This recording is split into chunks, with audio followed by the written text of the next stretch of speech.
Komið sæl og velkomin heim í stofu, ég heiti Bryndís Svavarsdóttir.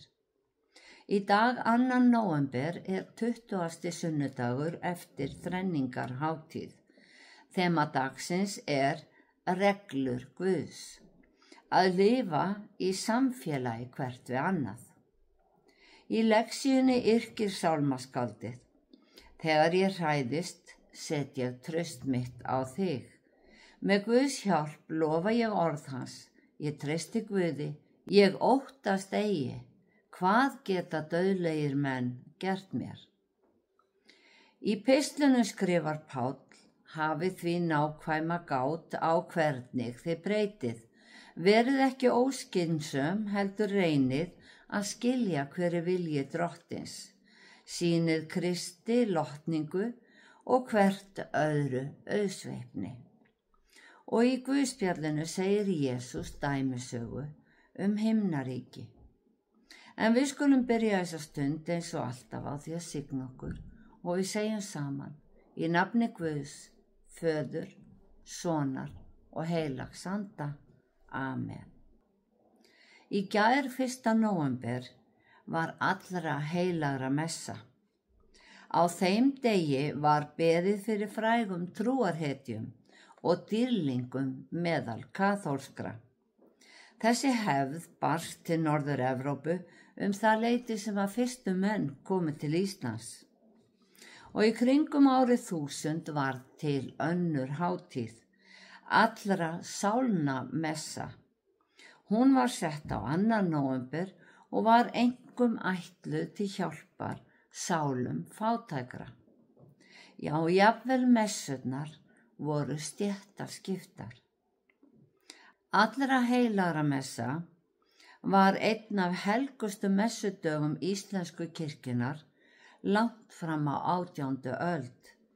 En á okkar tímum hafa þessar 2 messur runnið saman í eina. Þar sem að við minnumst látinna ástvina. Textar og bænir sem fylgja messudeginum eru notaðar næsta sunnudag á eftir eða 1. sunnudaginn í nóvember. En við ætlum að reyna að íhuga hvers vegna mönnum hafi þótt nauðsynlegt að biðja fyrir látnum. En heyrum heilagt Guðspjall sem úr Mattheusi 22. kafla. Þá tók Jesús enn að segja þeim dæmisögu. Líkt er himnaríki og konung einn sem gerði brúðkaup sonar síns. Hann sendi þjóna sína að kalla boðsgestina til brúðkaupsins, en þeir vildu ekki koma.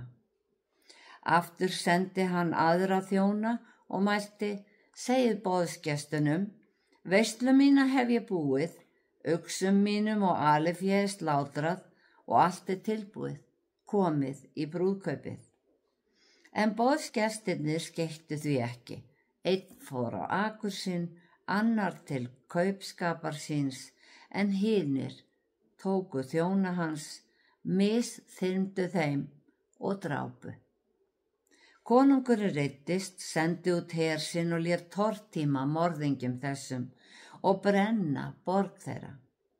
Síðan segir hann við þjóna sína: brúðkaupsveislan er tilbúin, en boðsgestirnir er ekki verðugir.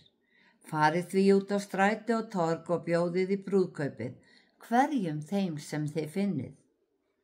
Þjónarnir fóru út á vegina og söfnuðu öllum sem þeir fundu, vondum og góðum.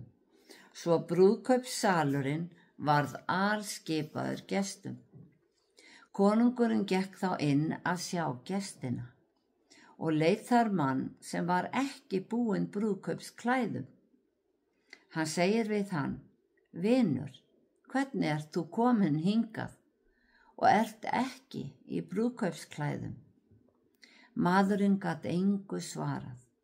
Konungurinn sagði þá við þjóna sína: bindið hann á höndum og fótum og varpið honum í ystu myrkur, þar verður grátur og gnistran tanna, því að margir eru kallaðir en fáir útvaldir. Þannig hljóðar hið heilaga Guðspjall. Já, þema dagsins reglur Guðs að lifa í samfélagi hvert við annað. En hvernig getum við tengt þemað áhyggjum manna líf eftir dauðan? Kannski varpar þessi dæmisaga Jesú einhverju ljósi á það.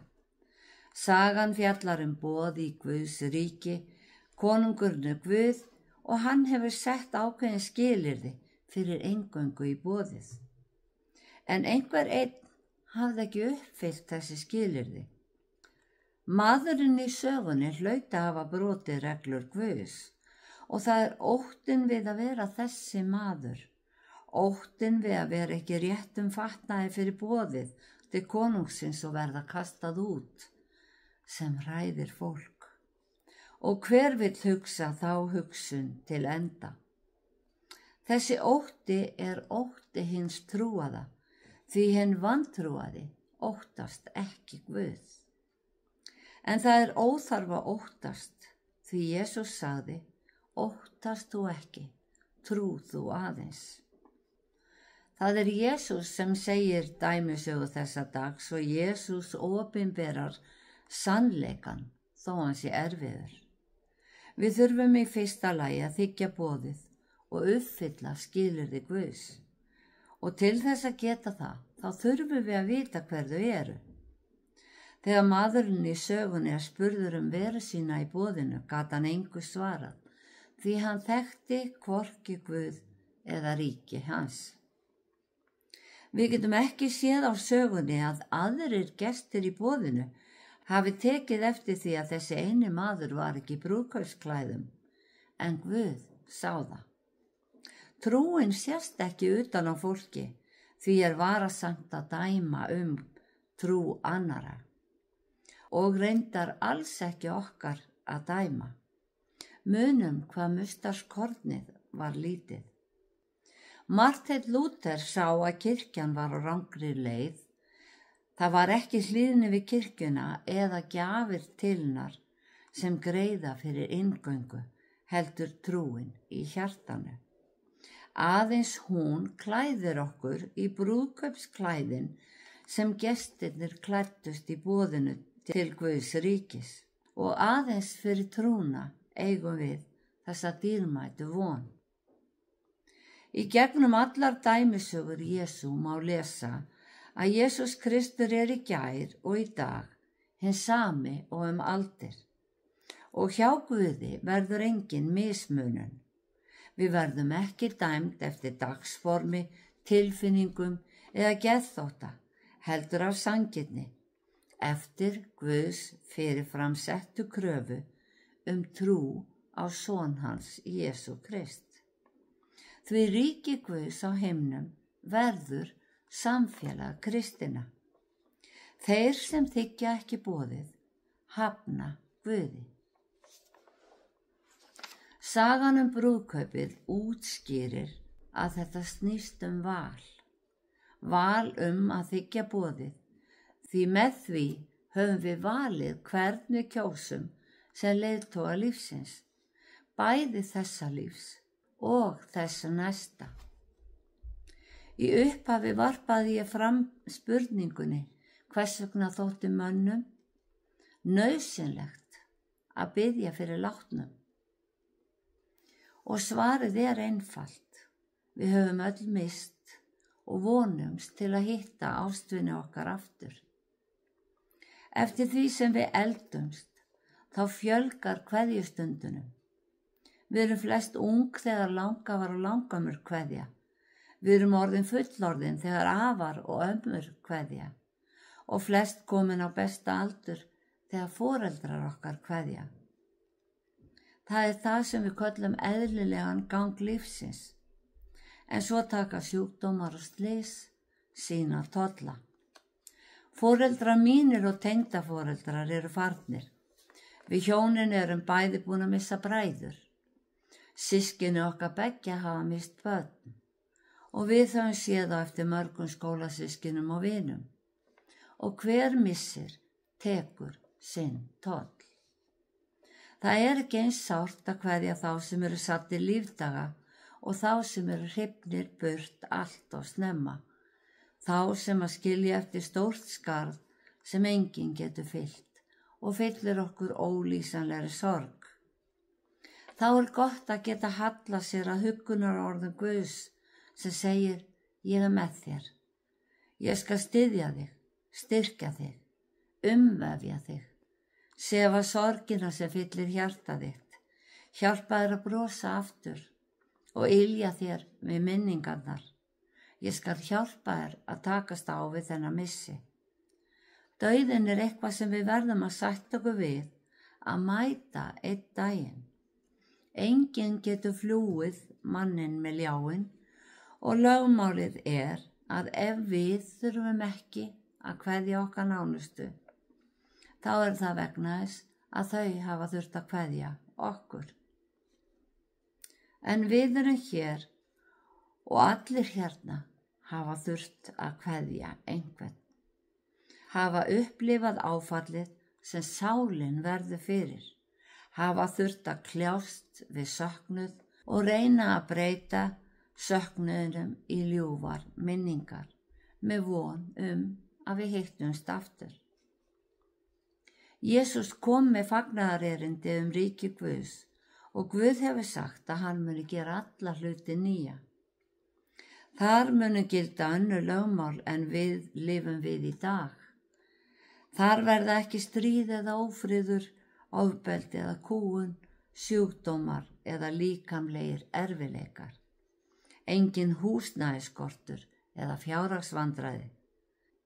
Þar verður allt fullkomið.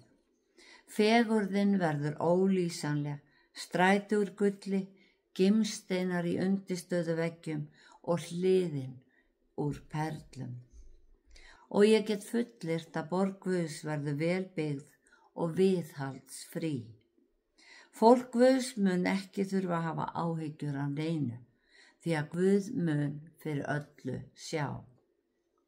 Okkur ætti því frekar að hlakka til heldur en kvíða fyrir, en eins og ég hef rakið hér að framan, þá viss aðskilnaður við andlát.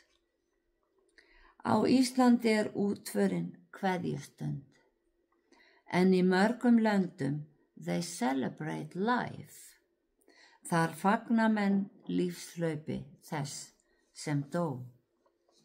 Hefðirnar ólíkar, en Guð einn og hinn sami, Guð allra, og hann býður öllum sem á hann trúa áhyggjulaust og eilíft líf í fullri gnægð. Já, þema þessa dags sem allra heilagra messa reglur Guðs að lifa í samfélagi hvert við annað. Dæmisaga Jesú fjallaði boðið í ríki hans, boðið sem við ætlum að mæta í, klædd okkar brúðkaupsklæðum. Reglur Guðs nauðsynlegar fyrir friðsamt og gott samfélag, en það allra mikilvægasta sem við gerum að svara boðinu í veisluna á himnum. Og því fyrr sem við gerum það, því öruggari erum við að komast þangað. Trúin einstaklingsákvörðun, en bænir okkar hafa víðtæk áhrif. Þreytumst því ekki að biðja fyrir hverju því sem leggst á huga okkar og látum Guð að leiða það á besta veg. Kveikjum bænaljós og minnumst þeirra sem farnir á undan okkur og lifum í fyrirheiti Drottins að við munum hittast í ríki hans. Drottinn blessi þig og varveiti þig. Drottinn láti sína ásjónu lýsa yfir þig og sé þér náðugur. Drottinn upplyfti sína augliti yfir þig og gefi þig frið. Í Jesú nafni. Amen.